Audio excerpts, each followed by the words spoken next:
How's it going, you guys? AZPlow21 again, back with some more WMMA5 action here. Back in, and we are going to be running the UFC some more. Last time you joined us, we had just done UFC Fight Night Tate versus Wu, where we saw Yan and Wu actually defeat Miesha Tate, which gave me kind of a scare. I thought she might have retired. Luckily, Miesha Tate's going to be sticking around for quite a while. So as you can see in the top left of your screen, we are now in August of 2020, following that fight night. The next fight night we've got going for us here is going to be another Fight Pass exclusive card. So it's going to be UFC Fight Night Neto versus Adesanya. It's going to be live from Brazil, and we've got 6 main card fights set to go for that one. But first, we got to check some mail. Let's see what's going on here. Looks like Frank Camacho needs to have his contract renewed. Let's see. He's been on a kind of a back and forth kind of streak. He's winning matches. He's winning fights. So give him another 2 fights in the big time. Give him another chance to show himself off. Got some guys extending. Some guys want McDessie. Miesha Tate contract renewal. Definitely going to be keeping her. I've always been a fan of hers, even from during the Strikeforce days. Been a fan of Miesha Tate's. Very happy to see her win the Bantamweight Championship a couple years ago, despite the fact that she lost it rather quickly. So Miesha Tate will be coming back. See, 36 years old in game. So I'd imagine she's only 34 in real life, and that's crazy. She's retired already. She just couldn't win the big one enough, as it would seem. Hioki also needs to be renewed. That says number 21 featherweight, but I believe he just won. Let's go ahead and, before we do that, let's go ahead and update these rankings. So update these rankings and see who moves up. And there we can see Cisse up to number 21. He beat Rico Verhoeven in that co-main event, and now he's the number 21 ranked heavyweight in the UFC.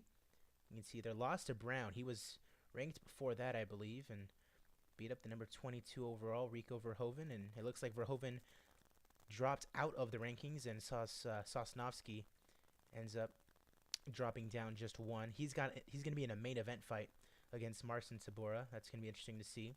On a 4-fight winning streak is Sosnovsky. So that's the heavyweight division. Going over to light heavyweight, no action there. No movement in the middleweight division, nothing in the welterweight division, nothing in the lightweight division, but a lot in the featherweight division. And the one that catches your eye, we just saw Hioki was ranked at 21 before. Now the 14th ranked featherweight in the UFC. I think the UFC's actual ranking system only goes up to 15, but that's crazy. Like, he would actually have a number by his name in the UFC. During all the fights and stuff, they have that ranking next to them. On a 2-fight winning streak against Clay Guida, Steven Peterson. So Hioki having a good run of it. 37 years old, getting up there in age though, so if he's going to do anything, he's going to have to do it quickly. So that drops down Zabit, Christian Lee, Paddy Pimblett, Frankie Edgar, Cub Swanson, and Jeremy Kennedy. Mazoto Hirota going up. I think someone might have dropped out. I can't be exactly too sure who it was.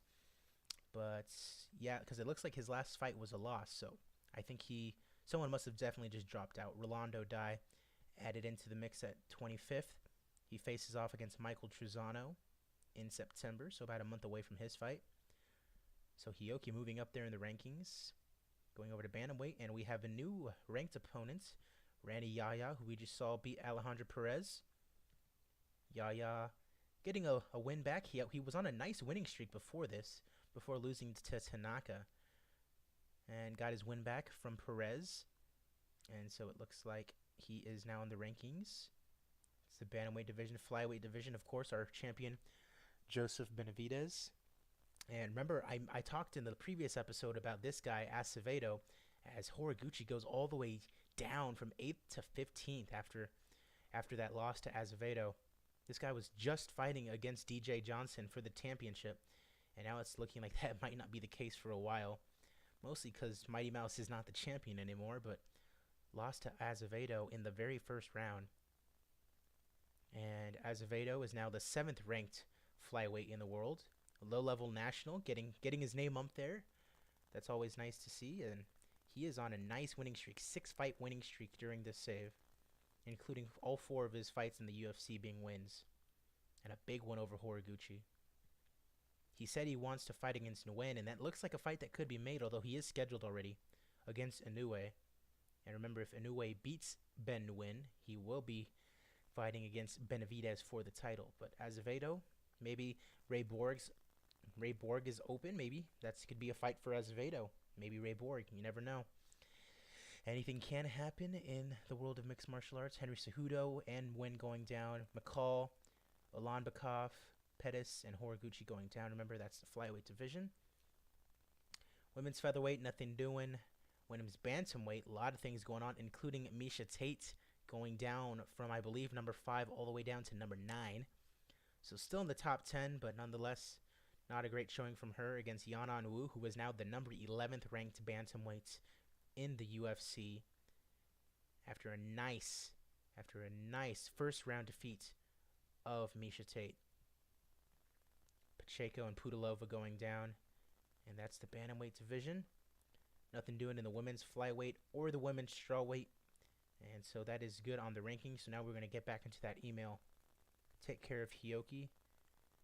Once again, the number 14th ranked featherweight. Keep him around for another 5 fights. And nobody's offering him anything. That should be good. Bus champ. Remember, this guy, I think, lost to Mike Santiago in what was considered an upset. We're going to keep him nonetheless. Good mid-tier fighter. 2-3 in the UFC.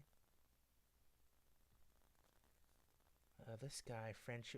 Remember, this is the new prospect that we've got going for us. Cage Warriors wants him, but I doubt they're offering as much as we are, so won't have to worry about that. Yadong Song, remember, the dopest name that I've ever heard, especially from a Chinese mixed martial arts enthusiast. A 3-fight losing streak, immediately after a 3-fight winning streak. I guess just the up in the quality of opponents was a little bit too much for him. And look at that, 2019, 3 fights in 2019. January and June is not exactly a long turnover, so fought rather quickly and won both those fights. But then November, April, August has lost. We're gonna sign him up for another two fights, despite him being on a 3-fight losing streak. Hopefully he can get his name back into the mix.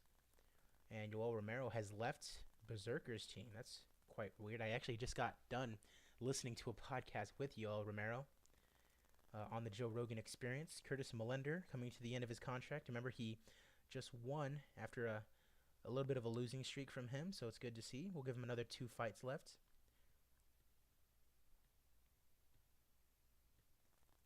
John McDessie. I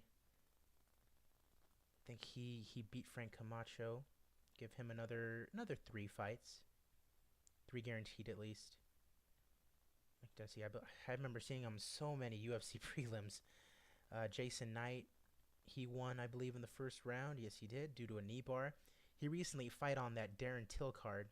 Can't remember if I think he lost, actually. But it was a pretty good fight that he was in. And Chad Skelly needs to have his contract renewed. Beat Yadong Song. Get him in for another 4 fights. So Chad Skelly in there. And Alejandro Perez, let's see how he's doing. I know he just lost. And he's lost 4 out of 5. It's only when coming against Enrique Briones. What division? I think he's in the bantamweight division. But I mean, look at that win streak he was on. Jorgensen, Salkamthath, Yuri Alcantara. Those are not easy guys to be beating. Then lost to Luke Sanders, Sean O'Malley. Yeah, these are all like top guys in the bantamweight division, so I'm not going to fault him for that, but I think maybe 1 or 2 more losses and he might be done, so I think that's exactly what we're going to give him is 2 fights. Alejandro Perez and Mike Santiago, who we just saw win, so we'll go ahead and we'll sign him up for another 2 fights or so. Yep, 2 fights is good for Santiago. And let me know down in the comments, or if you're in this chat, let me know what you guys are thinking and what you guys want to see. Let me know what you guys want to see. If you guys have any questions about any other, fighters that may or may not be signed by me, if you want to know the history of what they've done so far in the save, ask me. But it's gonna be very interesting to see how things go forward from here. So done with our email now. Let's go ahead and see what's going on. KSW announcing a new show. We already saw Wu beat Tate. And as I look down, see someone on the market with a women's name, 9-5, 7-4 in Bellator. She has a fight scheduled, but she's a flyweight and ranked. And she's a strawweight too. But a flyweight could be useful. I already have Belbita. I have Belbita in the UFC. And Laterno's... this is actually kind of interesting. I think I might offer this lady a contract. Might send her down to Invicta, but let's see. Offer 4 fights. Yep, she'll sign that. So Dakota might be heading over to either Invicta or straight to the UFC, depending on how I feel about her. Maybe depending on whether she wins that fight that she's already got scheduled. We'll see going forward. If you don't remember, I have 2 feeder leagues. One's a men's, one's a women's. Invicta is the women's feeder league, and ROC, Ring of Combat, is the men's feeder league. And I like to just sign, up-and-coming fighters, send them over there, see if they get a couple wins under their belt, and then bring them up to the UFC. So at least they have a little bit of momentum on their side heading into the big show. Doesn't look like much of anything else is going on. That guy's only 2-2. Negotiations, no. Looks like that's going to do it. And we're going to go ahead and skip over. Well, actually, no. We have some fight cards to make. So we have it booked up until 251. But 253, yep. And so what I like to do is I like to have all my fight cards booked at least 3 to 4 months in advance. And since we're on week 1 and we already know what we have all 5 of these main card fights booked, we're going to go ahead and add our shows for November. So let's go ahead and add those, of course, starting out with the pay-per-view on Saturday of week 4. So Saturday, week 4 of November is going to be our next pay-per-view. Well, I should say the next pay-per-view as far as our booking is concerned. And if we go ahead and take a look at my notepad, as far as the tour is concerned, it says that we're going to continue in Europe for our Fight Pass exclusive cards. Our Fox card is going to be in Oklahoma, and our pay-per-view is going to be in Louisiana. So this pay-per-view is going to be in Louisiana. Let's see what it's got going on there. 60, good, moderate. All right, yep, drug testing is in effect. And yep, we're going to do that. And UFC 254 is scheduled for Louisiana. All right, next thing we're going to do is book all of our Fight Pass cards and our Fox card. Let's start out with both of the Fight Pass cards. And we're continuing on in Europe. So we're going to go all the way to Europe. Past some of these already. Eastern Europe. We have not held a show there yet. And what a better time to do so. So that is going to be how that one's going to go down. And let's book the Saturday one for week 1 first. It's going to be a throwaway show. So that way we're not exactly a throwaway show, but it's not going to have the most name value on the show. All right. Oh, I got to schedule that correctly. So Saturday in November.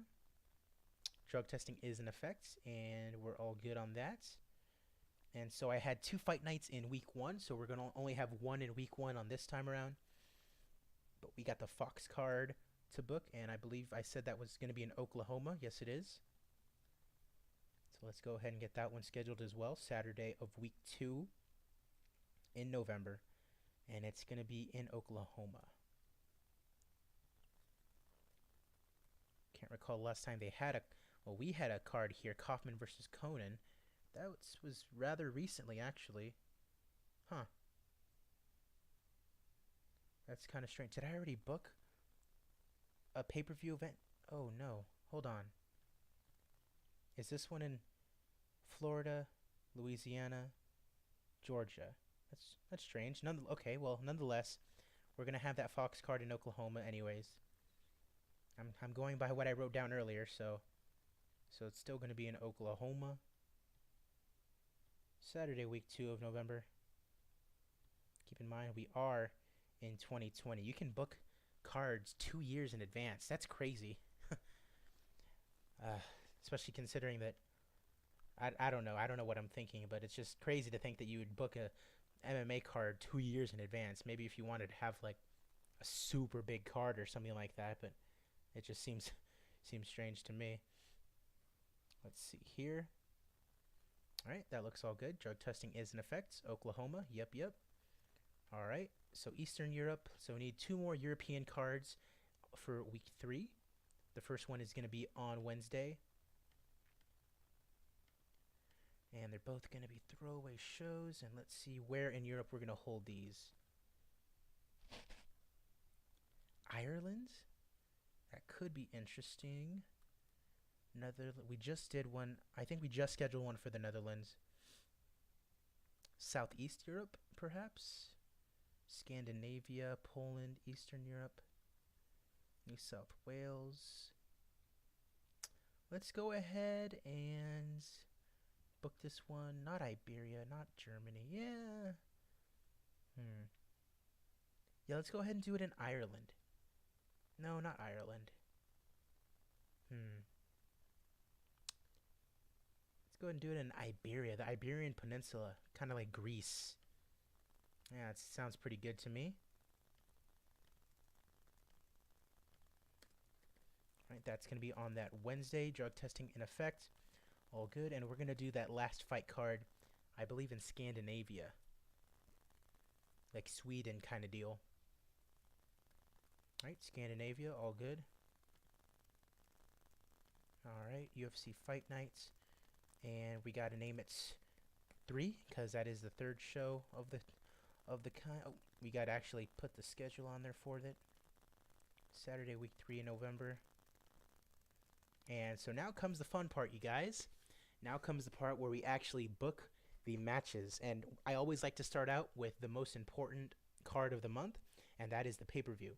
This is the card that people are going to be paying money to see. I mean, they're going to be paying money for the UFC Fight Pass cards, nonetheless, like $10 a month. But this is the main pay-per-view. This is the most important show of the month, UFC 254 in Louisiana. So let's take a look at the rankings and go through, see if any of our champions, Daniel Cormier, Anthony Johnson. So Costa is available to be booked. And let's see what my middleweight says. It says Machida. Is Machida available? It says Machida is available after 3 months. That's going to take a while, so it looks like Costa may be waiting a little bit for his next defense. Souza, I believe, is coming off a win against Ellenberger, but it just lost to Gastelum. Not exactly deserving of a title shot just yet. Trevin Giles still needs to be tested against some quality opponents. It looks like we actually might be waiting for that middleweight match. Luque is immediately available to face off against Gunnar Nelson. That's really interesting. He's awaiting drug test results, but he's all good to go as far as health-wise, as so is Nelson, I should say. Louisiana. Any other champions that are available? Dillashaw, Benavidez. Conan's available to go, but I don't think she really has a contender yet in the featherweight division. Cyborg's the next one up, and she is recuperating in 4 days. So that might just be, if it's good enough for the main event, that might just be the main event for that one, is Conan defending the featherweight title. I believe Cyborg has the drawing power to be able to do that card justice, but I'm not exactly how comfortable I am with that main eventing a pay-per-view. Ronda Rousey, Jillian Robertson, Claudia. Is she back? It still says she's on hiatus. Namajunas has her fight scheduled already, and that's the atomweight division. So I could do both of them, but I just had a card with 5 championship fights. So I could easily do the welterweight and both the women's featherweight. But none of those really scream out, main event to me. Especially considering Luque is the champion, but still is not all that known. Only mid-level national. And I'm pretty sure Cyborg's match would be able to do it. So I think that's what we're going to do. go down to women's featherweight. Sort by popularity, I always like to do. And so it will be Conan defending her championship against Cyborg. But we gotta put to be announced for now. Very good feature that I like that they added in this game, because it lets you book matches and you can, kind of put it off to the side and say, I know who's going to be in that slot, but I can't do it right now. But go ahead and let Conan do a little bit of her training for now. But as of right now, that is going to be the main event of 254. And then go over to welterweight, and it's going to be Gunnar Nelson, who is low-level international. It says he could fight Matt Brown, and it would be a great main event. And I agree with that. But that is not the match that Nelson has in store for him. It's going to be Nelson taking on the champion, Vicente Luque. And that is going to be the co-main events. And we're going to have to put the title on the line after Luque is available to be added. So we need to find 3 more fights to put on this card. The 5 fights on all the pay-per-view cards and all the Fox cards. So what I like to do in this instance is, it's kind of hard to just go through all these weight classes that there's so many guys in and determine who's the most deserving to be on the card and whatnot. So what I like to do is we go over to catchweight male, sort by popularity. It automatically shows who is the most popular available fighters. So Matt Brown, we already saw, is available. Shogun Hu was available. Daniel Cormier is available. That we might look at, doing his championship fight with Rumble Johnson in the near future. Although Viante is the next up-and-coming contender. Frank Mir is available. Alistair Overeem, Mickey Gall, Max Holloway, Kevin Lee. A lot of guys. So I almost... But then again, those are just the men. We got to go ahead and take a look at the ladies as well. And Paige Van Zandt is available. And she recently had her first fight at flyweight and won against Roxana Pruknall, a former championship contender. And so Paige Van Zandt might find her way onto the show as well. So let's go ahead and see. I know Matt Brown. I want to get Matt Brown on for sure. So let's go over to welterweight.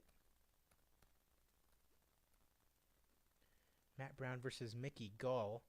It would be a great main event. 7 versus 22. Not sure how I feel about that. 7 versus 24 versus 21. Koreshkov's a favorite in that, actually. Let's see who's closest to Matt Brown that could possibly fight. Nico Price. How far is he out from coming back? 14 days. Low-level national. Ben Askren, Koreshkov, Mickey Gall, Darren Till, Mike Swick. I think it said Mickey Gall would be the underdog in this one. Joey Davis, but he's not even ranked. I would kind of want a ranked fighter to take him on in this. He defeated Darren Till in his last one. I'm thinking... potential main event, superb main event. I'm thinking about going Koreshkov here. Either Koreshkov or Gall. There's no one really in the chat to help me out here, so I'm kind of on my own. So I'm going to go ahead and book Matt Brown versus Andrei Koreshkov. And Matt Brown won't fight him, so it's looking like I might have to do one of these 3 here. So Mickey Gall, Mike Swick, or it's going to be between Mike Swick and Mickey Gall. I kind of want to keep building up Mickey Gall. I don't want him to actually lose a fight, but I'm okay with Mike Swick losing a fight, if you understand what I'm saying. So I think we might do this one right here, coming off a victory against Peter Sabata. So Mike Swick, hopefully he'll take this one. Yep, it's all good. Matt Brown versus Mike Swick. All right, so that's 3 fights for the pay-per-view. Let's go ahead and go on back to the popularity. And we got Shogun Hua, who just lost to Rumble Johnson in April. So let's go over to light heavyweight division, see what we can't find for him. King Mo, Viante, but we already have plans for him. Ozdemir, Eric Anders, Jordan Johnson. That'd be very interesting, but I'm not sure if he'll actually fight him. Jordan Johnson would be interesting, as would Ozdemir, but he's on a losing streak. Viante would be okay, but Deontay's already kind of in line for a title shot. Other than that, it's just Cormier, and you really can't put him up against him. King Mo, he's coming off a win, and it would be a really good fight, but it says it would just make it onto the main show. So let's see here. Eric Anders, no. Let's see if he'll fight Jordan Johnson, because it says Jordan Johnson's the favorite, and I would love to get Jordan Johnson, a good win against someone like Shogun. So let's see. Will Jordan Johnson? Nope, he's not willing to fight him. So it's looking like it's going to be King Mo. They've never fought before, and it says it's going to be an even fight. So that should be a pretty good one. Let's go ahead and do that. It's probably going to be like the opener on the pay-per-view. Shogun Hua versus King Mo Lawal. And we got one more fight to book. And I'm thinking about making it a Paige Van Zandt fight. But I don't know if I want it to be at strawweight or at flyweight. Let's see. Let's go to the rankings and see who's available at those weight classes. Flyweights. Joanne Calderwood. I think she just fought against. She lost to Mackenzie Dern, but she has also lost to Paige Van Zandt. Botello. How far is she from coming out? 45 days. Lipsky, Shauna Dobson. There's really no one exciting for her to fight at flyweight. Ashley Yoder, maybe? 44 days out. Ariane Lipsky. She just lost her last fight, though. Not exactly deserving of that. So, strawweight. Renata Souza. Only mid-level regional. But she's number 6 strawweight in the world. It would be a good test for someone like Van Zandt, even though she's way, way better than her. Be quite the test for her, to be honest. Let's go ahead and see here. It says it would be suited to the prelims. It says that Jamie Moyle, if she were to fight Jamie Moyle, it'd be on the main show. And it says that Van Zandt would have quite the edge, actually. 960 favorites over Jamie Moyle, who this would be her first fight back in the UFC. Should it really be on pay-per-view, though? And it says that a potential main event match with Christina Stanchu, who's coming off a win over Felice Herrig. Stanchu 3-1 in her last 4, and she is ranked. I'm thinking I might make this one. All right, Van Zandt versus Stanchu, and get Paige Van Zandt hopefully a nice win there on pay-per-view. And she doesn't want to fight her because she doesn't think it'd be a good career move, and she wants an extra $17K. That's fine. Give Paige that $17K, and we have our pay-per-view booked. So, Conan versus Cyborg in the main event for the Women's Featherweight Championship. And then we have Luque versus Nelson for the Welterweight Championship in the co-main event. Matt Brown versus Mike Swick. Paige Van Zandt versus Christina Stanchu. And then Shogun Hua versus King Mo Lawal. That is going to be UFC 254. Let me know if that's a pay-per-view you would want to buy. I think I would be okay with that, especially with 2 title matches on tap. I mean, that's already kind of worth the price alone. Nonetheless, that's UFC 254 booked. Next one I like to do is UFC on Fox. So 5 more matches that would be of top quality, not exactly pay-per-view quality, but of, decent quality. And I want to get at least another women's match on the main card for this one. And I immediately see Lucy Pudilova and Jamie Moyle. I could see a return match being on a Fox card. Let's see. Let's see if we can get Pudilova a fight on the main card at bantamweight. And it's not looking like she has the drawing power just yet to be on Fox. We might have her on a Fight Night card, but it doesn't look like any of these women, for that matter, have the drawing power, so it doesn't look like there will be one on the main card, unless Jamie Moyle has that kind of power. Drawing-wise, no. And those are just the atomweights. So, unfortunately, there won't be any women's fights on the main card for this Fox card. Let's look at the Frank Mir Mir versus Overeem. Sounds like a plan, maybe. Let's go over to heavyweight. Mir versus Overeem. Great main event. The last fight was in December of 2019, though, and that was rather recent. So it's probably not the best idea to do something like that. Ooh. Would be a main show fight, but not a main event. Mir versus Miocic. Looks like it would be a very, very even contest. Other than that, that's really about it. We can find Overeem something soon, unless I can do Overeem Miocic. And it says they fought already. So Mir versus Miocic. It can't be the main event, but it'll definitely be on the card. Yeah, it sounds like a plan. Let's do Mir versus Miocic. All right. So that's one fight scheduled for there. Overeem, Zane Ortiz. Doesn't look like any of these can really be on, but I want to get Overeem on this card. Let's see who he could potentially face. Minakov, maybe? How far does he have from? 2 days. 2 days, and he's on a big winning streak. I think we're going to do that. I think Overeem is the next step for Minakov. He just beat Chase Sherman. It's a big step up for him. Because I'm pretty sure Overeem's already fought against Lewis. He hasn't. But how far out is Lewis? 37 days, yeah. Ngannou? He just a loss, too. He's 2 months away from coming back. Taburo's already got a fight scheduled. Kudin, he doesn't have the powers to draw. Yeah. I think it's going to be Overeem versus Minakov, 4 versus 6. That's going to be a very good fight. All right, so Alistair Overeem, we're going to put to be announced, but it is going to be Vitaly Minakov. Sorry for butchering these names. All right. And that may be good enough for the main event. I'm not too sure, but we'll go ahead and put it in the main event slot for now. All right, let's go all the way down, see who our popular fighters are. Mickey Gall will definitely end up on this card, as will Max Holloway and Kevin Lee. Souza, Viante, Nurmagomedov.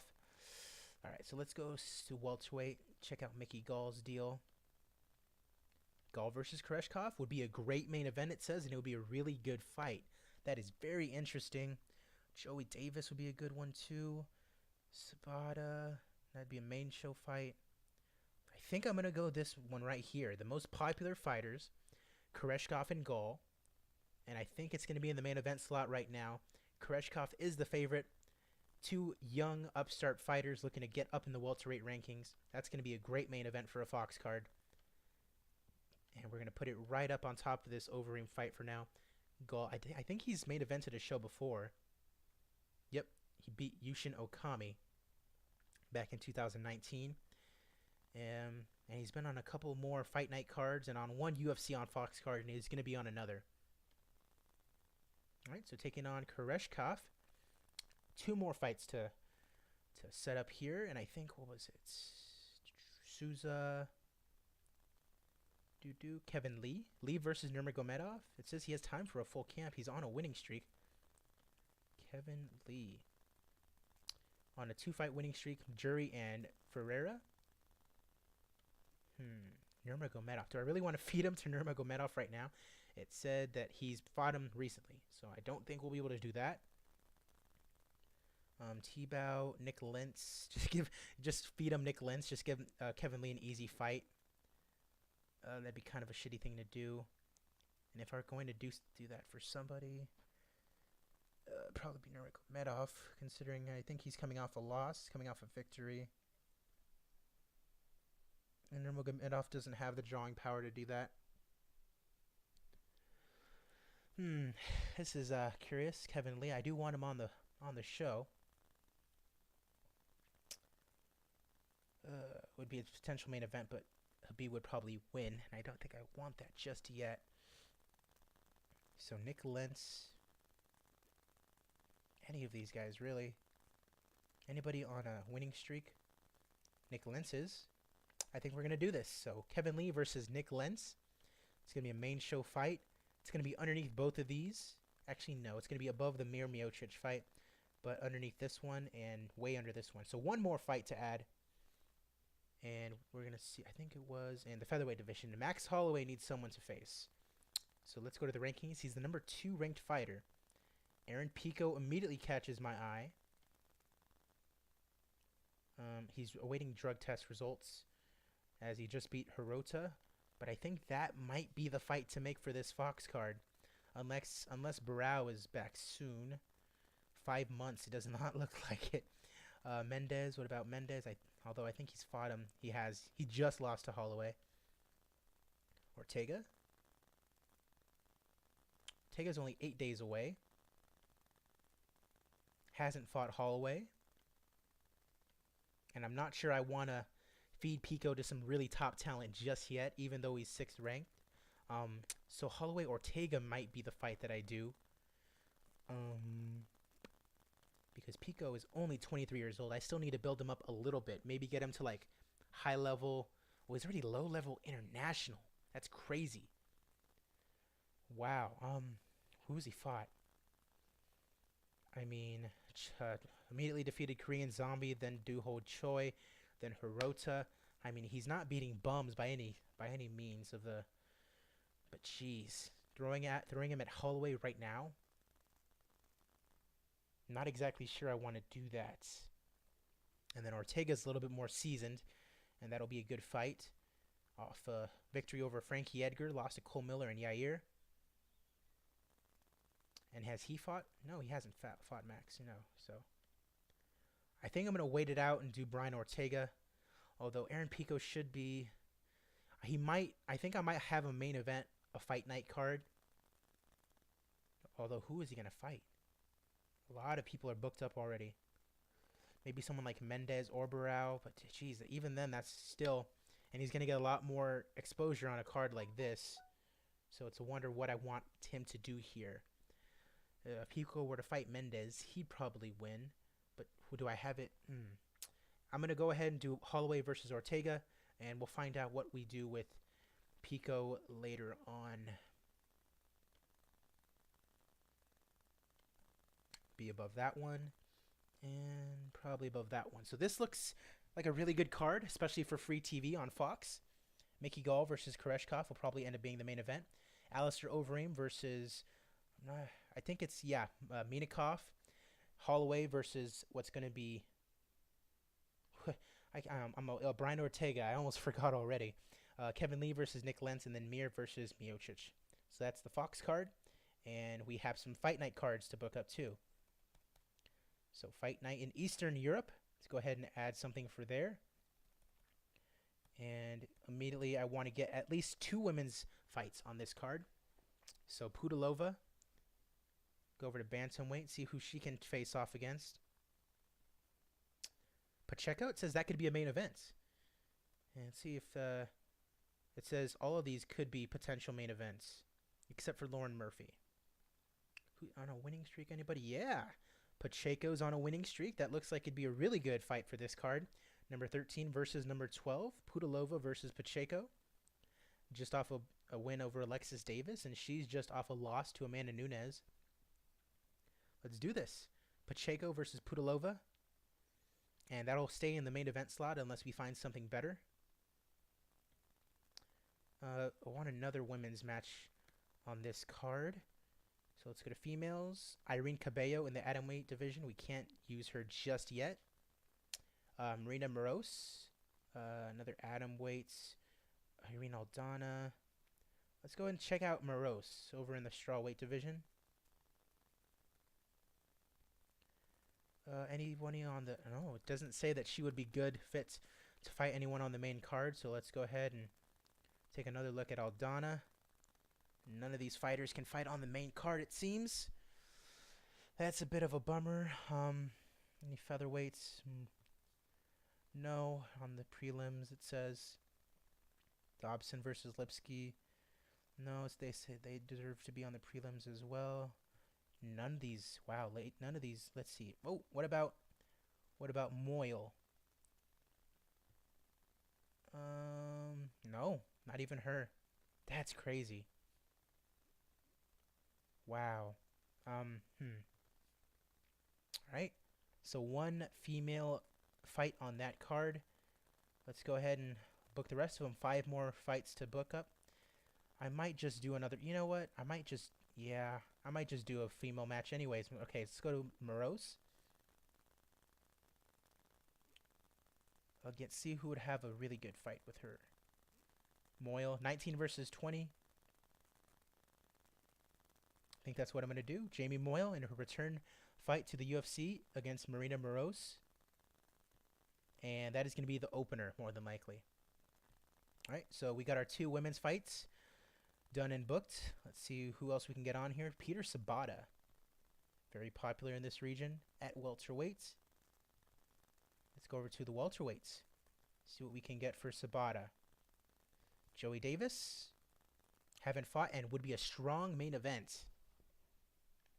Sabata versus Davis, and Davis would be the favorite, and I like that because he's very young. Looking to build him up a little bit.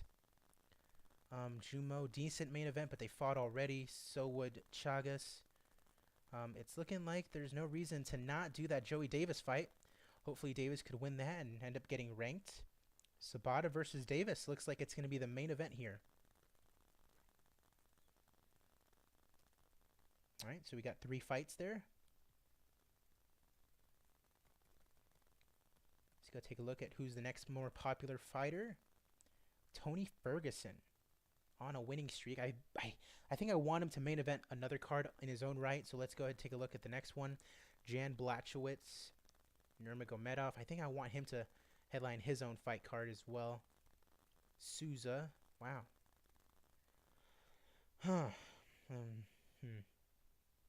Let's see. Blachowicz. Let's see if we can find something for him at light heavyweights.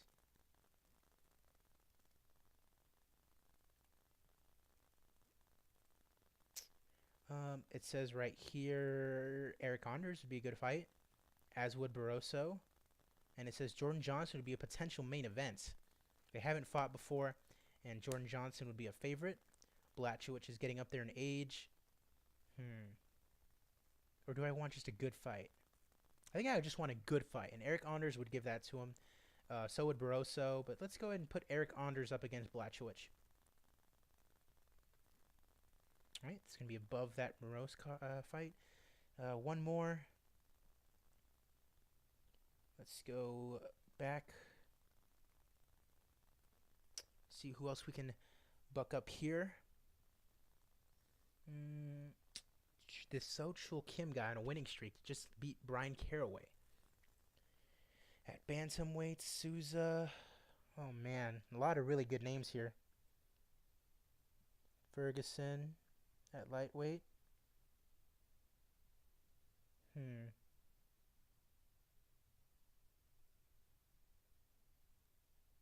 Later overturned due to drug test failure. That's right, he's on a drug suspension. I can't book Tony Ferguson.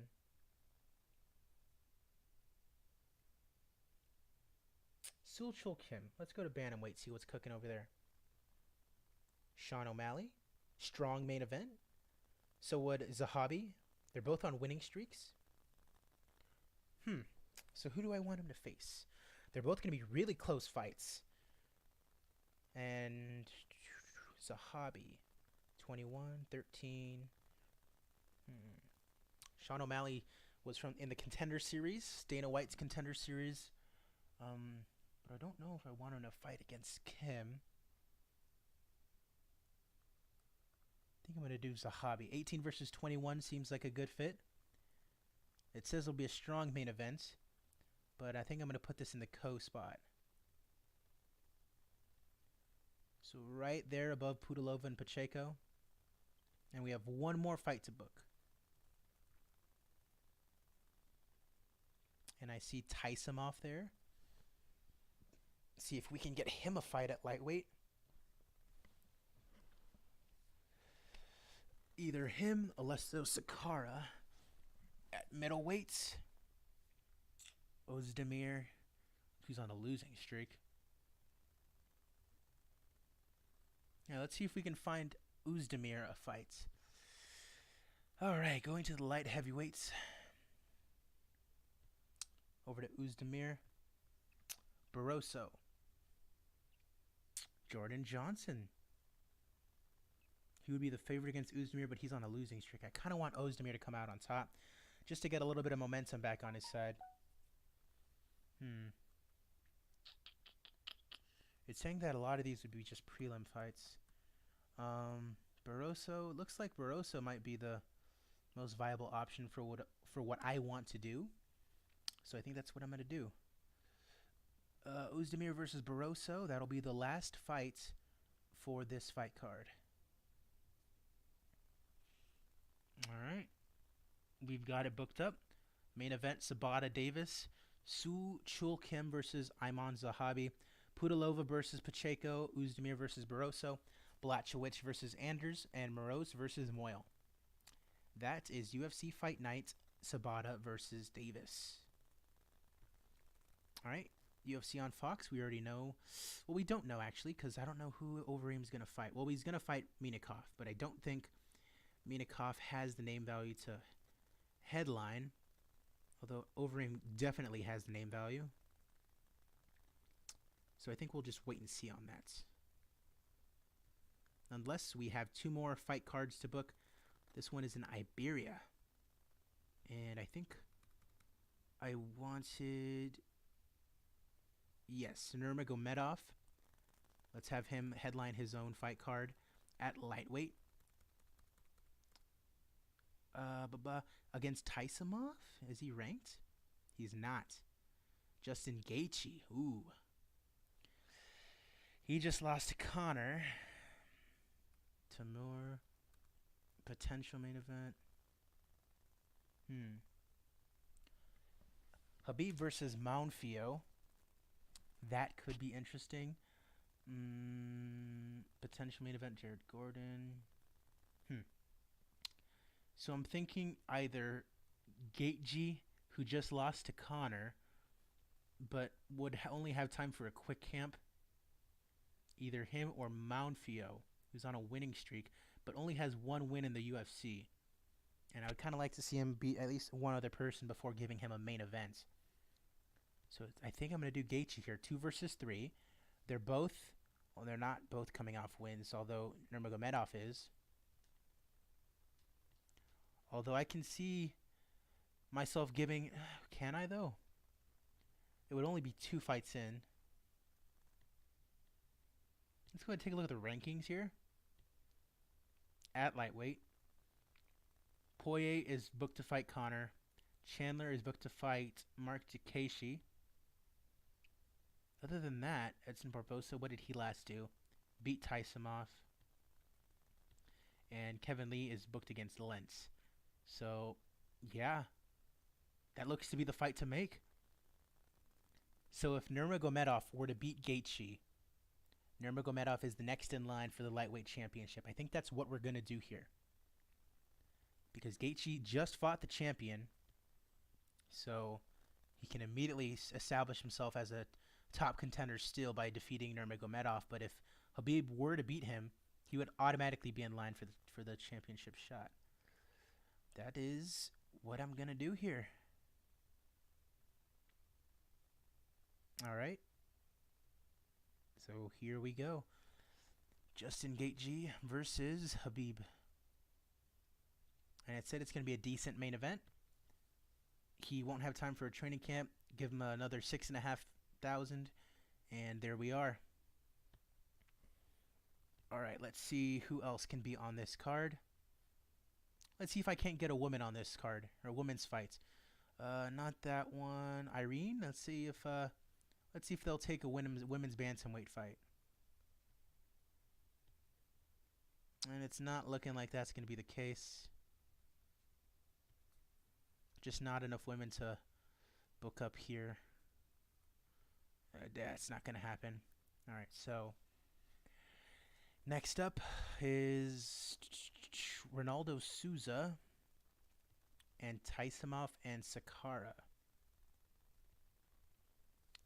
So let's go ahead and take a look at Souza. He's highly ranked, so I might want to give him his own fight card. Yeah. Versus Giles. That's going to be a great man. You know what? That's such a good fight to make. But I think I'm going to put that on the other fight card. So go to this one over here. Middleweight. Souza versus Giles. And it says it's only going to be a main show fight. Huh. I wonder why that is. It's this. Could it be because he's doesn't have as much momentum?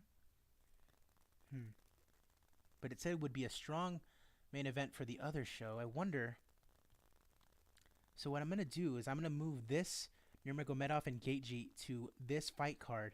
And if they make more sense on the other show, then I don't see a reason why I wouldn't switch it. So we're going to go ahead and switch this over to this fight card. If the fight got moved to that show, you wouldn't anyways. So okay. And how is it here? Best suited to the prelims. Wow.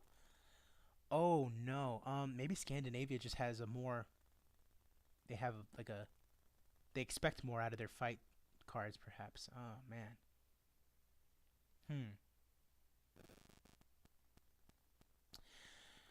Oh, that's crazy. So I guess it's just gonna work better the other way then. The way that it already was. Yeah, you won't have time for a full training camp. Wow. Okay, so yeah, Nurmagomedov versus Gaethje will stay there. And we're gonna do Souza versus Giles here. But wow, like, maybe I should hold off on it or book this one on this show. Just hold off on booking the Scandinavia show. Strong main event. Should I make this one the main event over the Nurmagomedov Gaethje match? Then this all of a sudden this is like a really big fight card. And he does not want to fight Trevin Giles anyways, so it doesn't really matter. Why? Why don't you want to fight Giles?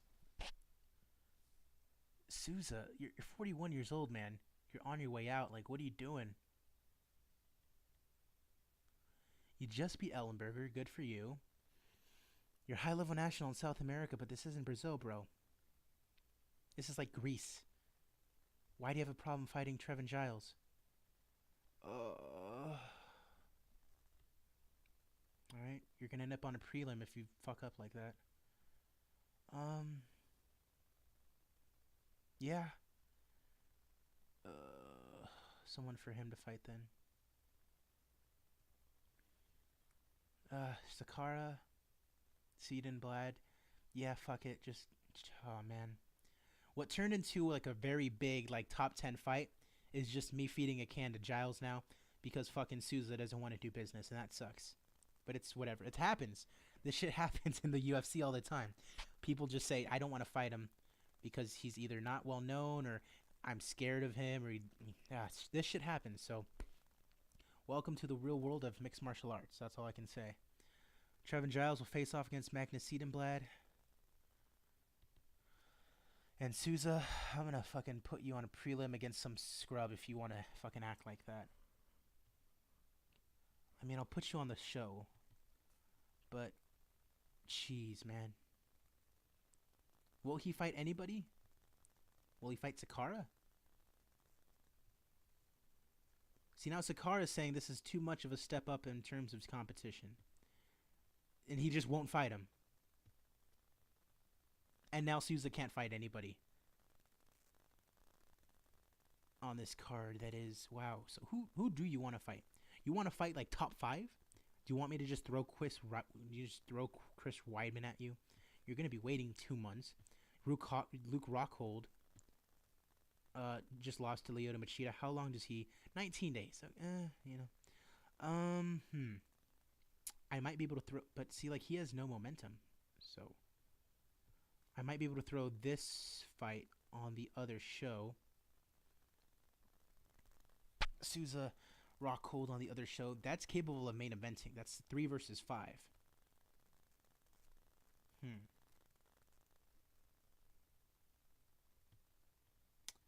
That's 3 versus 5. But he just doesn't want to do it. It's crazy. Oh, I'm thinking here.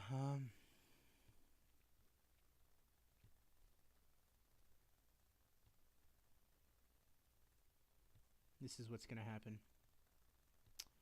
Souza's going to be on this card. We just don't know who he's fighting yet. That's what's going to happen.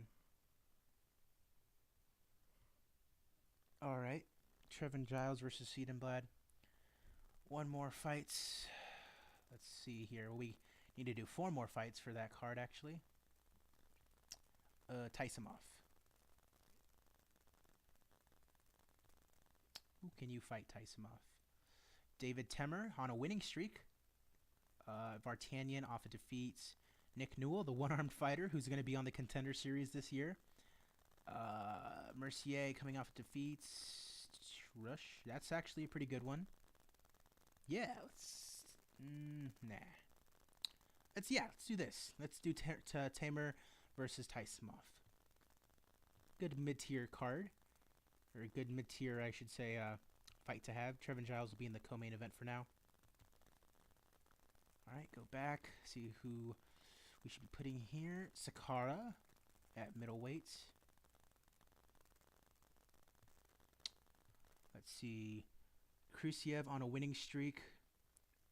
Mutapchich on a losing streak. Mutapchich.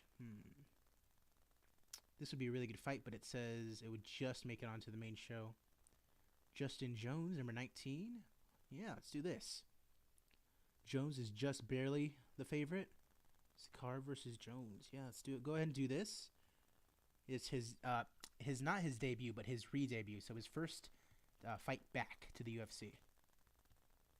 2 more fights there that we need to put up. So 2 more fights, and Makwan Amirkhani. He's from Finland, so it would make sense to put him on the Scandinavia card. So I think we're going to hold off on that. Nasukawa, flyweight. Lost to Shorty Torres. O'Malley. Yeah, let's go ahead and do O'Malley at bantamweight. O'Malley versus Marlon Moraes, who lost to Mayday McDonald. That would be a good Mayday fight, main show fight. But so would Alcantara. They've already fought. And Aljamain Sterling is coming off a defeat. I kind of want to just feed him somebody for now. So yeah, this looks like it'll be a good fight. O'Malley versus Moraes. Moraes has fought for the title recently. He fought against Dillashaw back in 2018 for the title. If you just... The fight night that was last night, he absolutely destroyed Jimmy Rivera. It's crazy. Like 30 seconds into the fight, catches him with an up kick super quickly. Boom. Quick left head kick. Boom. Down goes Rivera. Finishes off with a couple punches. Marlon Moraes is actually no joke in real life. So if you're actually a big fan of mixed martial arts, check out Marlon Moraes, especially the last win that he just put up against Rivera last night. Unbelievable. But yeah, so Moraes lost to Dillashaw in that title fight, then beat Jimmy Rivera in this game, and also in real life on last night. It's crazy. Beat Faber, and if he had beaten McDonald in that fight, he was going to have another title shot, but it didn't happen. So let's have him face off against O'Malley here. And it's going to be a really close fight, too. So we'll go ahead and do that. And now we're up to 5 fights. And that's actually going to be the co-main events. All right, so 1 more fight to add here.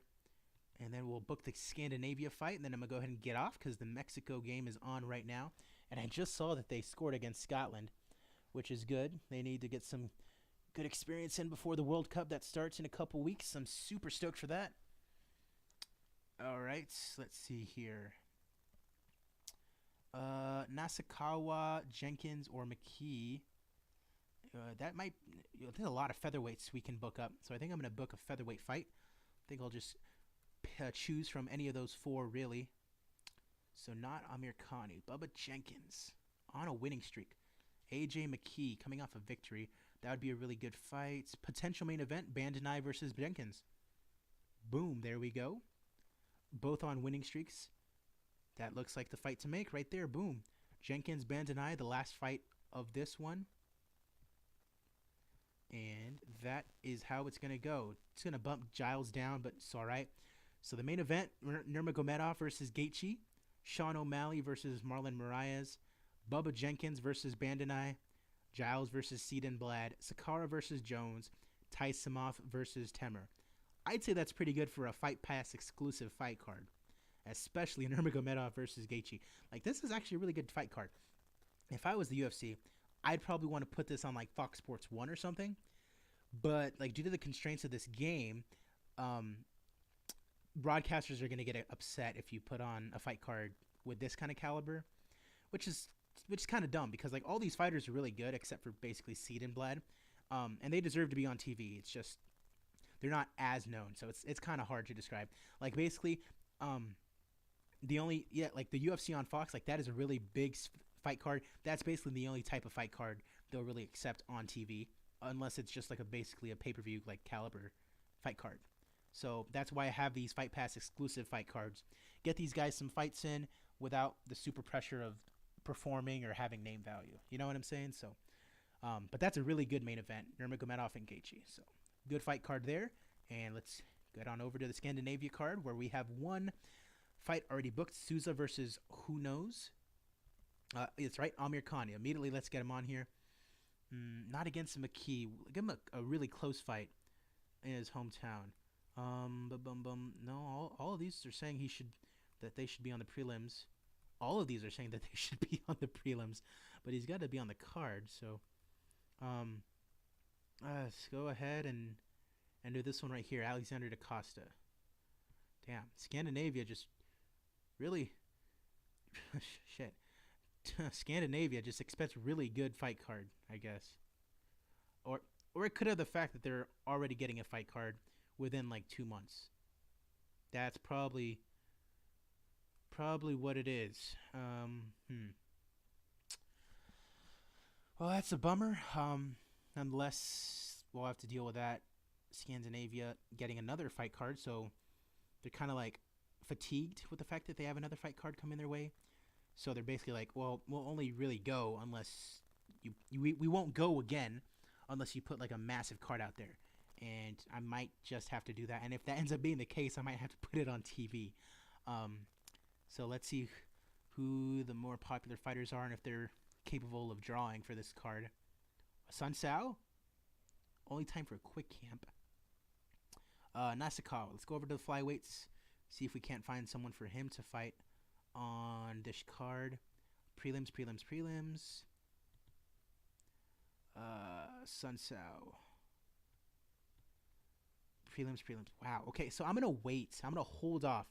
These are the only two fights that I know are going to happen for the Scandinavia card, but I'm going to hold off on booking it for now simply because we're probably going to have to make this a TV card just because Scandinavia is getting one in like a short turnaround, so they will only go like the fans will only go back if there's like a really good card on tap. So we're going to leave that. We've booked 3 cards already. One more is to be booked. 4 cards, I should say.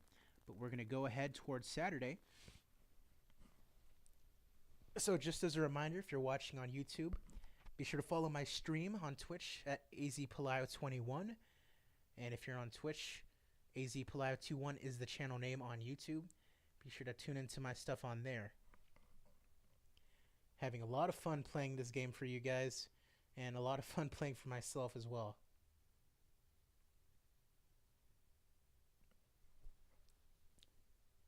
But yeah, let me know down in the comments or in the chat what you guys are thinking. If you guys have any questions, feel free to shoot them at me either on here on the chat or on Twitter at AZPlow21. You know, go ahead and talk to me. Let me know what you guys are thinking about this save.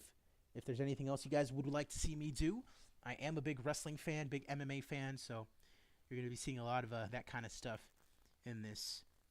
You know, I was talking like a couple minutes ago about Mexico versus Scotland. I just got something off my phone. Mexico just scored in the 13th minute. Who was it? It was Giovanni Dos Santos. That's crazy. Dos Santos. That's something from the One Football app. After a missed bicycle kick from across on the right, Vela collects the ball, who lays it to Dos Santos, who is waiting on the penalty spot. Striker fires a strike with his left foot and perfectly placed in the bottom corner. So it sounds like it was kind of not a fluke, but it sounds like it was just a cross that was like obviously a missed bicycle kick.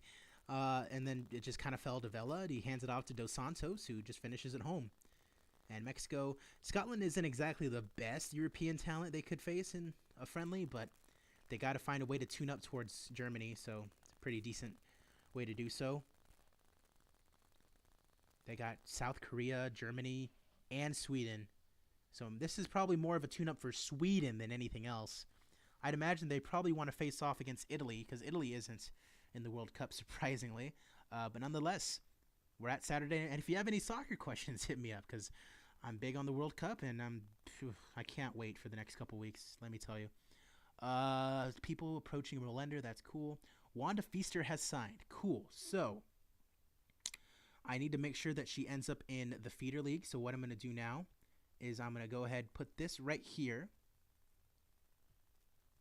And go ahead and do that. And I'm going to put Wanda. Just remind myself to put her down in Invicta. Kunitskaya needs to be renewed. She has a fight booked against Gomez. Get her another 4 fights. All good. All good. Bring back Kunitskaya. Carla Benitez has signs. Do I want to send her down to Invicta, or do I want to... I don't like that 18-11 record. That's the only thing. The number 2 flyweight in the world, though. I'm just going to keep her on the main show. I don't have the best name value as far as the flyweight division goes anyways. Adriana Chappelle, she's going to be in Invicta. So let's go ahead and send her down. Esme Salter has signed. That's the not very good looking woman that we signed, I believe, also for the flyweight division. So Esme. Madeline Farlow as well. Madeline. Melender, just everyone's wanting to go after her. Miesha Tate, offer from Bellator. You can't have her. Shika has been re-signed. Send her down. Shika. All right. Jillian Robertson extends. That's good. That's good. Ooh, Bellator. This girl might actually re-sign with Bellator. So, only offer she is considering. That's very good. All right. Tiffy extends. Bellator. Are they getting close to signing her? Only offer she is considering. That's good. Hioki. All the other companies want Hioki. Let's see. I'm probably the only one. Only offer he's considering. That's good. Whitaker extends, even though he's on a fucking 6-fight losing streak. And all right, all good. And it's fight night. So I think we're gonna do this fight night, and we're gonna call it quits. Next stream ahead, I'm probably gonna book that Scandinavia card after getting a little bit more into the future, near future. But yeah, it's fight night. Neto versus Adesanya. We also have both of our feeder leagues have a fight night tonight. As you can see, that's Herschel Walker. Oh man, Herschel Walker. He actually had a fight in Strikeforce. Man, 2010 to like 2013 was a weird time in mixed martial arts. Or should I say like 2006 to 2013 was a weird time in mixed martial arts. All right, so both ROC and Invicta have fight nights tonight. So that's going to be cool to see. But the one that we're looking at is right here, Neto versus Adesanya. Adesanya is looking to fight Brad Tavares in real life, I think. He just beat Marvin Vettori at the fight night that I was at over in Arizona. But as you can see here, lost to Carl Roberson, or beat Carl Roberson, lost to Pio Chota, beat Yandiev, Brad Tavares in this game, and then Kamazi. And main eventing his first fight night. All right, so it doesn't look like we have anything else to do. I'm going to go ahead and save real quick, and let's get on to the fight night. Ooh, but let's see if I can edit so that way the timer goes slower. Fight engine. No, I don't want to do that. How do I do it so I edit the... Most instance, editor, mail settings, user preferences. No. Fight engine? Is it edit? Okay, so let's... Alright, so copy. Okay, so create. Oh, I don't want to do this. Okay.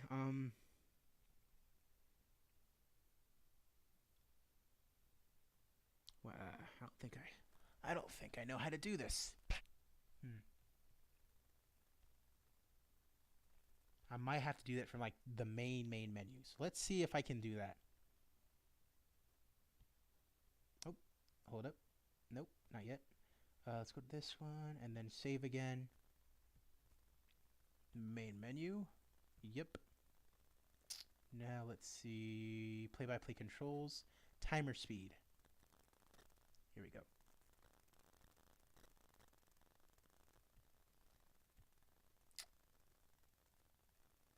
Yep, that's 3 seconds is good. Save play-by-play settings. That's good. All right. Get back into this one. All right, and it's Fight Night. UFC Fight Night Neto versus Adesanya, taking place in Brazil. Alrighty then. So being held in Brazil, and we are underway with our preliminary fights. Once again, I'm only going to be doing the play-by-play for the main card fights. This is Francisco Rivera taking on Mark Bumblebee De La Rosa, 11-4 against 13-9-1. Betting line favors De La Rosa, and it was right to do so. Rear naked choke in the first round. A great fight apparently, and let's see what he has to say. This is actually Montana De La Rosa's husband in real life. Quick little tidbit. He lost his first UFC fight in real life, though. Kind of a shame. He wants to fight Luis Rafael Laurentino. Calling him out. Thinks it'll be a good contest. Next is Jonathan Munier taking on Sergio Moraes. Big favorite is Moraes. 13-6-1 taking on 11-4. And Sergio wins. Knockout due to a knee in the third round. And Moraes praises Munier. Julian the Cuban Missile Crisis Marquez taking on Trevor Hot Sauce Smith in the battle of who has the dopest nickname. And Julian wins. The Cuban Missile Crisis wins with a knockout in the first round. Moves his record up to 11-3. And he shows respect to Trevor. All right. The Machine, Gerald Mearshart, and Shabang Bang, Keith Barish. Keith Barish with a lame-ass nickname. And Mearshart is a favorite, and I hope he wins because that is a terrible nickname, and he does. Rear naked choke in the first round, a great fight. And Mearshart thanks his supporters. Kenny Jordan taking on Teruto Yashabo Ishihara. Kenny Jordan the favorite at 10-1-1. Ishihara 13-6-2. No fight team, so that maybe he didn't have a very good camp, so that might be a reason why he's an underdog. And Kenny Jordan wins, unanimous decision. Not the best fight, but nonetheless Jordan wins. All right, Roman Szymanski taking on Goiti Yamauchi. Big favorite is Szymanski taking on Yamauchi, who is 22-6 and who also has no fight team. And Szymanski wins heel hook submission in round 1. And Szymanski knew that it was over once he had the leg, very confident in his submission skills. All right, last prelim, Yusuf Brysov going head-to-head with James Gallagher. In the featherweight division, 11-1 is Gallagher, but the underdog against 16-2 Brysov. And SBG Ireland is where Gallagher is from. That is Conor McGregor's camp. And Conor could not help him get the win. Yusuf wins with a guillotine choke in round 1. And Rysov says he thought it was a good choke and thanks his trainers for working on it with him. So that is the prelims. And our first main card fight is Rena Kubota taking on Alex Stitch Albu. Now, Kubota 1-0 in the UFC after, I believe, a stint in Dream. Actually, no. She was in Ryzen for a while. Did a couple of local shows in Japan. I signed her up to Invicta where she got 3 quick wins. And then she opened up her UFC card by beating Bastare Kikaj in April of 2020. Number 11 ranked atomweight in the world. She might be looking to go to atomweight once that division is created. But the 23rd ranked strawweight in the world and the 21st ranked in the UFC. And looking for a good showing against another undefeated fighter in Alex Albu, who is 8-0 in the UFC, coming off a win against Viviane Araujo. Fights against Dorja Purgis, ABC Bobby Cooper, Jacobson, Faria, and Jamie Moyle, who we just booked for a fight. And it's going to be interesting to see. Both of these ladies are undefeated and looking to get, their name really up there as far as the strawweight division is concerned. So let's go ahead and get things started. 11-0 versus 9-0. Someone's losing for the first time in their career. Let's start things out. Referee Eve Levine. Got the judges at cage side. And it says Albu doesn't look super confident.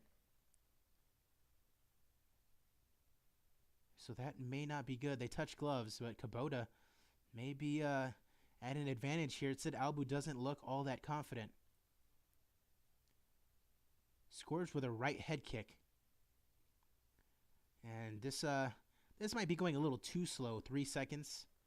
Nonetheless, slowing it down for you guys a little bit just so you can be able to read the simulation here. Once again. Oh, a cut open on Albu right above her eye. And Reina, who's very good at boxing. Albu more with the judo, karate kind of style. Reina, 3 quick punches in succession. Really going at it with that boxing. And it doesn't look like Albu is specializing in wrestling, so this might just stand up. Clinch from Albu. Albu pushes Reina up against the cage. And just getting smothered up there. This is still the first round. Hitting each other with punches. And in the last minute of the round, it looks like Kubota might take this one. And still smothering her up against the cage. And that's the end of the first round. And the computer says that, yep, Kubota took the first round. So the cut man goes to work trying to patch up Albu, who already got a cut against, from her right eye from Kubota. And Albu immediately shoots in on Reina, and she gets the takedown. So already in the lead, like literally 6 seconds into the round, shot in on Kubota. Reina is trying to grab an arm, and unable to get the arm bar going. And so Albu in a dominant position on the ground here. Albu can't posture up. Kind of worried about the submissions that are going on. And I'm looking at some more highlights from the Mexico game against Scotland, and it says that Miguel Layun just hit the post.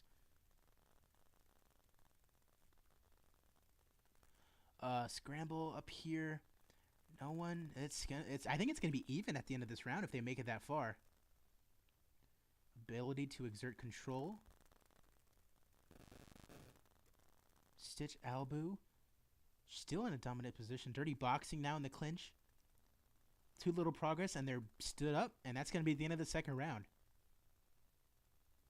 So a boring round, but Albu wins, and it looks like there's everything to fight for in this round. So the third and final round, both of these fighters are undefeated, and this is the third round. And it looks like Reina's immediately coming out looking to box, and again has reopened the cut, and immediately Albu tries to shoot in. She's cut and gushing blood, I'd imagine, and she shoots in and gets a takedown. And she might win this match just due to her takedowns and just holding Reina down in the second and third round. And again, Albu trying to pull guard. Albu's being smothered on the ground as Reina is now in a dominant position. Round's halfway over. It's kind of been a boring fight in the second and third round. And yeah, Reina's in dominant position now, so unless Albu is able to get up and maybe get another couple takedowns or something, it looks like she won't win this one.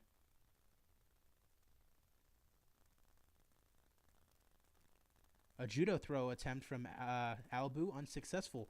And just a minute left. We're going to see if another judo throw attempt from Albu, and this one is unsuccessful. She's just throwing the kitchen sink at her this time. Pin to the cage. Calls for a pause. Wants to check the cut with 9 seconds left. That's funny. They called with 9 seconds left. They're like, oh, we got to take a look at this cut. And the fight is over. Extremely close round, but the computer gives it to Albu, and here come the scores. Somebody's going to lose their undefeated record. First one is 29-28 for Albu. Second one is 29-28 for Reina. And 29-28 for Albu. So despite getting a nasty cut, Alex stitched Albu, and coming in apparently looking not very confident in herself. She gets the split decision victory over Kubota and improves her record to 10-0. Fight not all that exciting. The wrestling was kind of a big deal in the second and third round, but nonetheless, Alex Albu is the winner and improves to 10-0. And let's see what she says. Referencing the scoring, she says that she's perplexed that she didn't get a unanimous decision. I don't get why she would think that. She clearly got dominated in the first round, got cut in the first round, and the cut got worse throughout the fight. Nonetheless, she is the victor, and we move on to our next fight, as it is Felipe Arantes taking on Augusto Mendez. Let's take a look at both of these fighters. Felipe, coming off of a fight against Taylor Lapilus when he won in April of 2020 and lost to DeMarte Pena in his fight before that, while Mendez is coming off a fight against Johnny Eduardo where he lost and has lost quite a few fights, has in fact lost 3 out of his last 4, and 1, 2, 3, 4, 5, 6, 7, has lost 5 out of his last 7. This may be the end of the line for him if he can't win, and we're going to have to see what goes on. It looks to be an even fight as far as everything else is concerned. He's fighting out of the MMA lab, which is actually like a 10-minute drive for me. So let's go ahead and start the timer, get this match underway.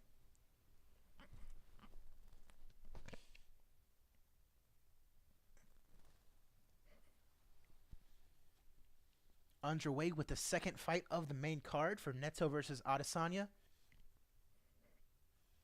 Mendez hits a jab. Hopefully if it's a little bit more exciting than the first fight we had.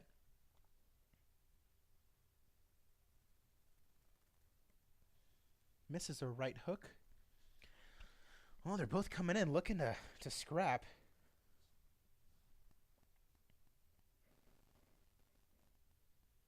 Arantes lands a right hook.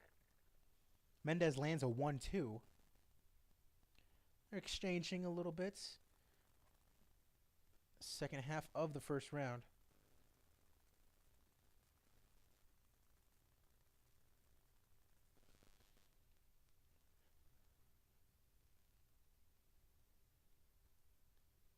Both fighters engaging. Remember, only 7-5, and I don't know how I feel about having a fighter that's 7-6 in the UFC. So he might get cut if he loses this one, Mendez.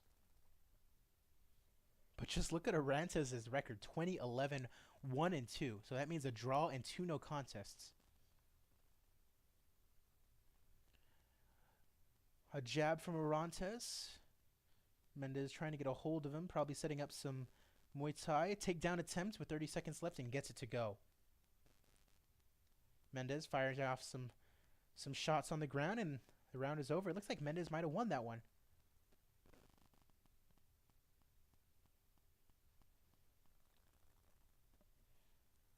All right, round 2 starting up as both fighters engage.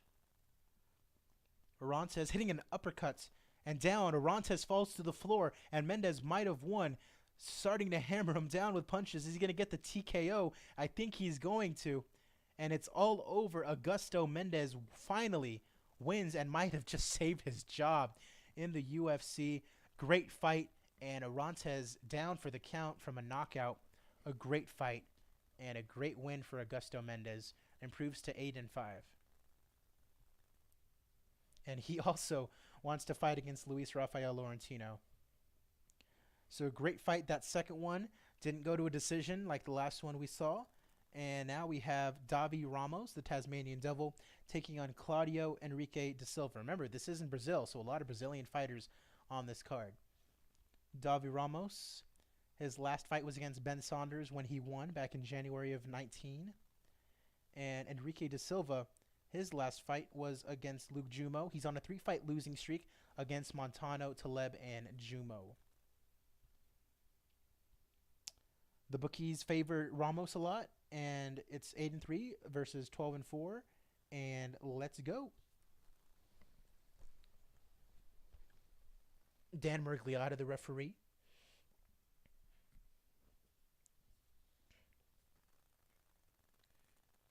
And once again, if you aren't following me on Twitter, be sure to do so at AZPlow21, and hit me up with anything you guys want to see.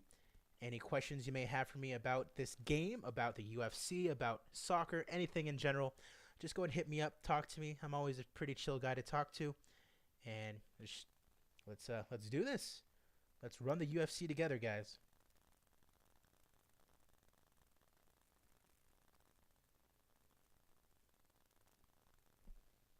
All right, Monero throwing counter rights in the first round here, as Ramos and De Silva are fighting on this.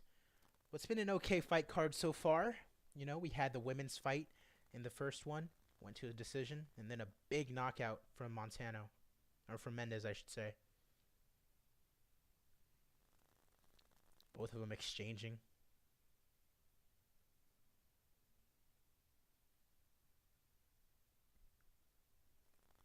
Halfway through the first round, and Monero's shooting in for a takedown attempt, and he gets it to go.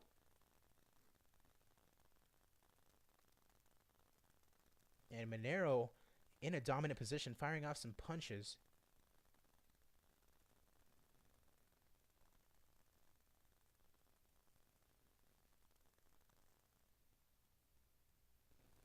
Ramos still being manhandled.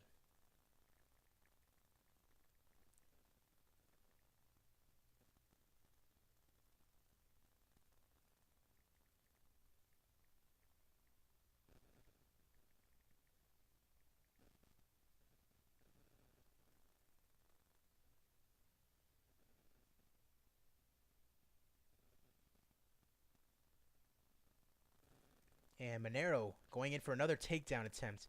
And he gets it to go.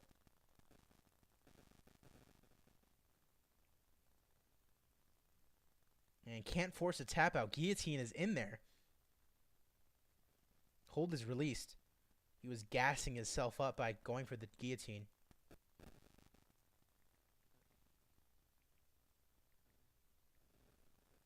Monero firing off some punches.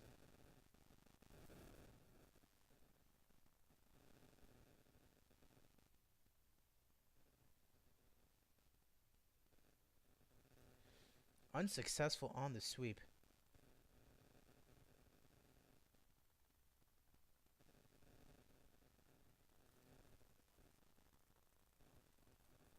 Monero in guard here. As the very, very jiu-jitsu based fight here on this Brazilian fight card.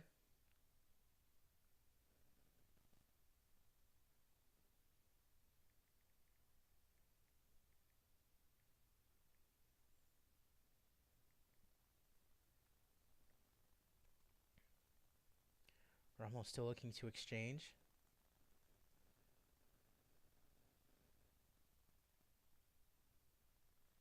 They both come together in their striking.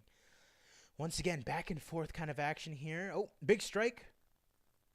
Ramos sees an opportunity and lands a massive head cook. Monero knocked out cold, and Davi Ramos wins via knockout in the third round. Unbelievable. A decent fight and a knockout in the third round for Ramos, as he gives a little bit of respect to his opponent, has some natural charisma about him. That's really good. So now, a little bit more of a big fight. Anthony Showtime Pettis taking on Rene Fort. Pettis 22-9, coming off a loss to Ross Pearson. Before that, beat Nate Diaz and Evan Dunham in succession, but then lost to Justin Gaethje in the first fight of this save. He faces off against a 33-year-old Rene Fort at 13-4, who is coming off a big 5-win streak. Thiago Meller, Silvestre Baron, Islam Makhachev, Tim Welch, and Gleison Tebow. And the bookies are favoring Pettis, but not by much. And let's get this thing started.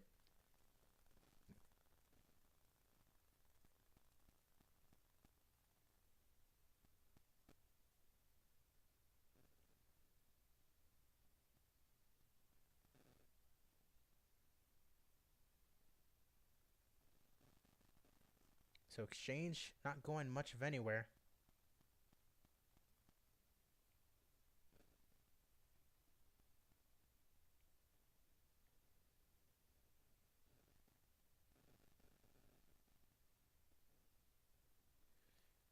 Lands a lead jab. Forte with a left hand in the exchange. Pettis misses with the leg kick. Two fighters are engaging.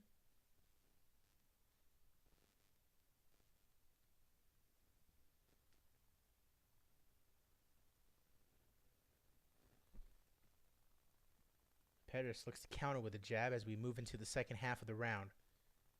Both fighters coming forward and engaging. Forte hits the left jab and misses with a spinning back kick. Off target with a jab, lands a right hook as they both look towards the center.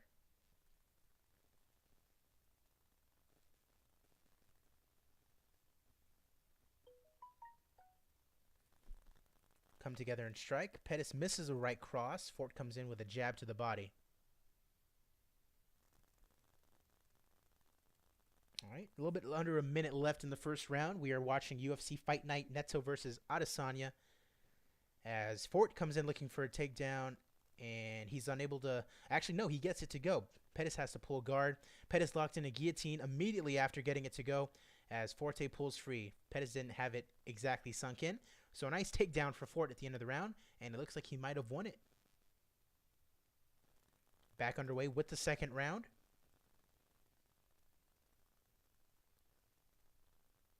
As Fort looks to go to the body. Pettis moving forward. Fort with a left hand in the exchange. Two-punch combo, but Fort doesn't get hit by any of them. Coming forward on the attack is Pettis. Scoring with two counter jabs. Pettis coming forward in the attack. And left hand in the exchange. Fort with a nice counter-punching initiative right now. Both fighters coming together and striking. Nothing comes of it. As Pettis comes forward. Counter left from Fort. Pettis fails to find a home for the jab. Some instructions from his corner. Nod to the head from Pettis. Got to wonder what he's thinking. He doesn't have a fight team, but he has some coaches of some sort. Jab hits from Pettis. Halfway through the second round. And what is the fourth main card fight for Neto versus Adesanya. And you got to imagine the hometown crowd is going wild for Renee Fort, wanting to defeat the Wisconsin's Anthony Showtime Pettis.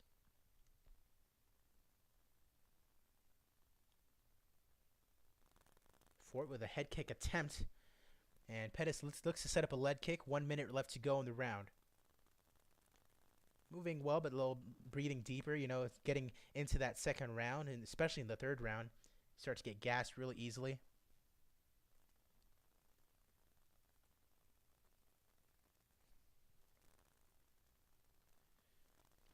Fort with a left cross.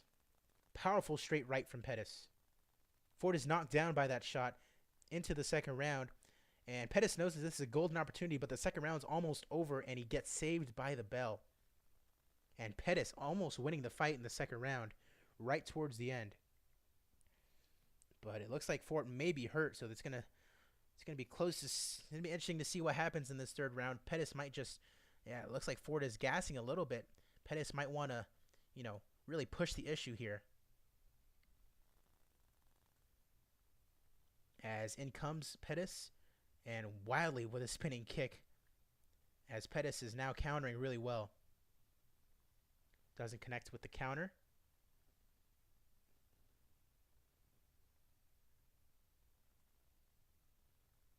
Fort coming in.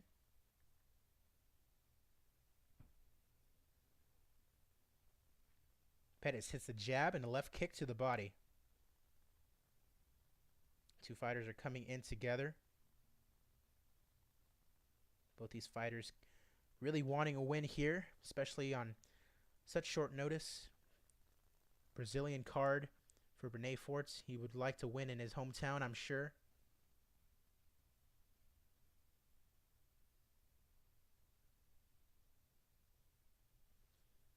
Both fighters almost at a stalemate here. It's going to be interesting to see what happens if it goes to the judges. And it looks like it's going to do so. Only 30 seconds left.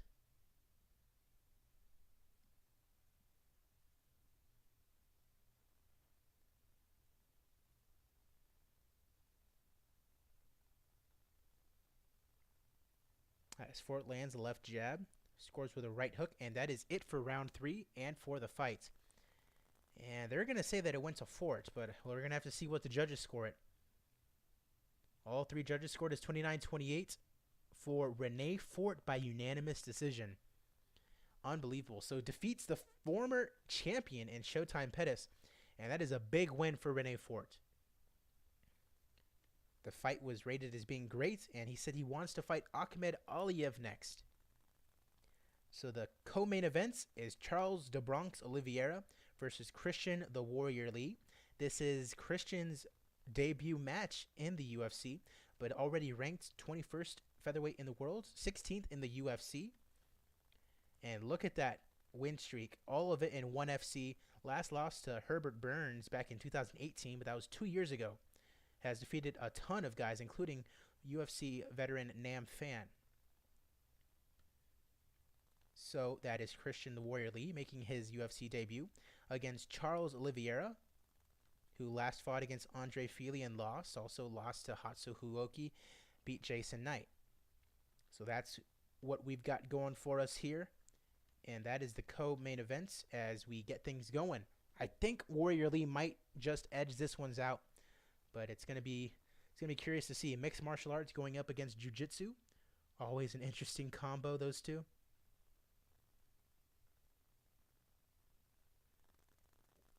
As we get things started for our co-main event, and thank you if you're watching, whether it's on Twitch or on YouTube.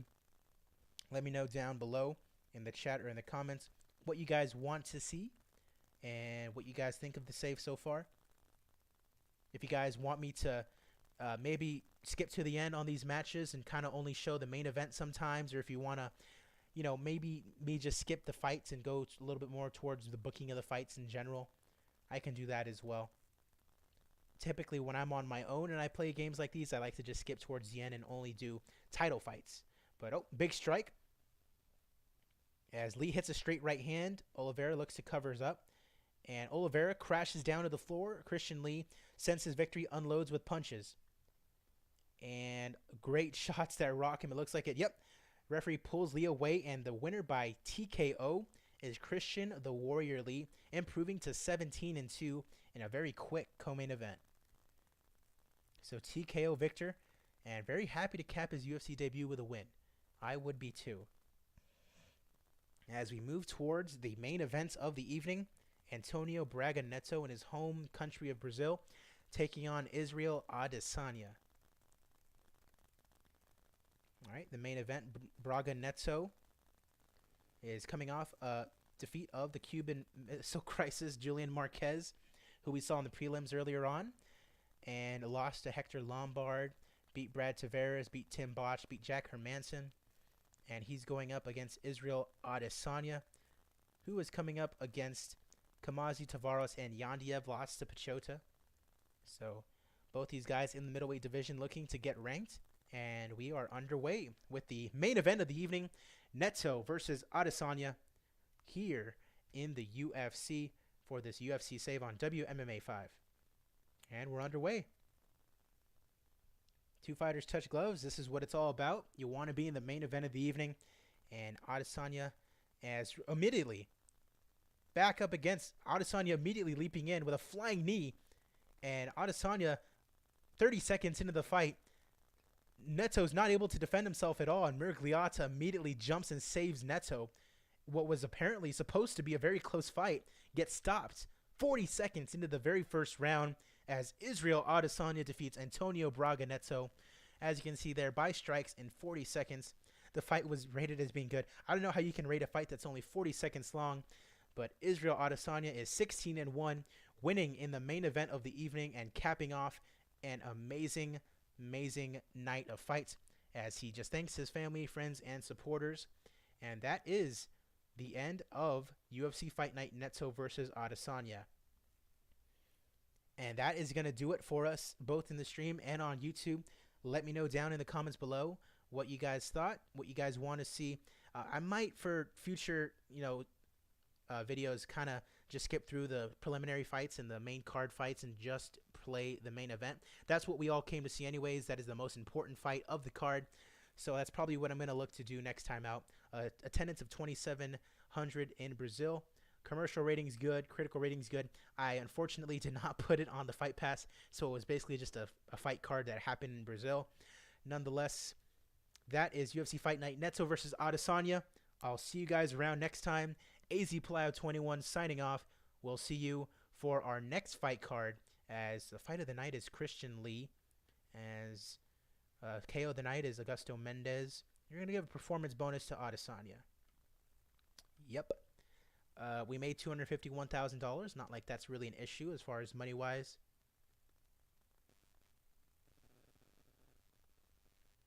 All right, let's see here. We'll take a look at our next fight card going forward, and I won't leave you guys hanging. I'll say goodnight again as we end this stream, and I'll be sure to put this up on YouTube if you missed the majority of it. Once again, my YouTube channel is AZ Palayo 21, but we're going to go ahead and take a look at what our next fight card is and what you can expect going forward. We still got to book the rest of that Scandinavia fight card, so be sure to look for that in the next video, as we got a lot of training going on. Everyone's getting ready for their fights. Some 1FC hirings. This Lubomira lady doesn't look to be all that great. The random profile, as you just saw Neto versus Adesanya. And we're going to look at what the next fight night is going to be and then sign off from there. But once again, I'm keeping tabs on this Mexico versus Scotland game. They just went into halftime. The goal was from Dos Santos. And so if you're just joining us, we're playing WMMA5, and drug test results came in for 250, the one that I told you about in the first episode. Everyone came back clean, and our next fight night is going to be next week, and it's going to be UFC on Fox, Uriah Faber versus Michael Mayday McDonald. And Uriah Faber, I talked him out of retirement, and he is coming off a win over Johnny Eduardo, lost to Marlon Moraes, who, again, we saw knock out Jimmy Rivera last night in real life. So go ahead and take a look at the fight card for that one, and that is how I'm going to leave you guys off here. AZ Palayo 21 signing off here. I'll see you guys for UFC on Fox, Faber versus McDonald 2, and we're also going to book the rest of that Scandinavia card. I'll see you guys around. Be sure to look out for the channel, the YouTube channel, AZ Palayo 21. I'll see you guys around.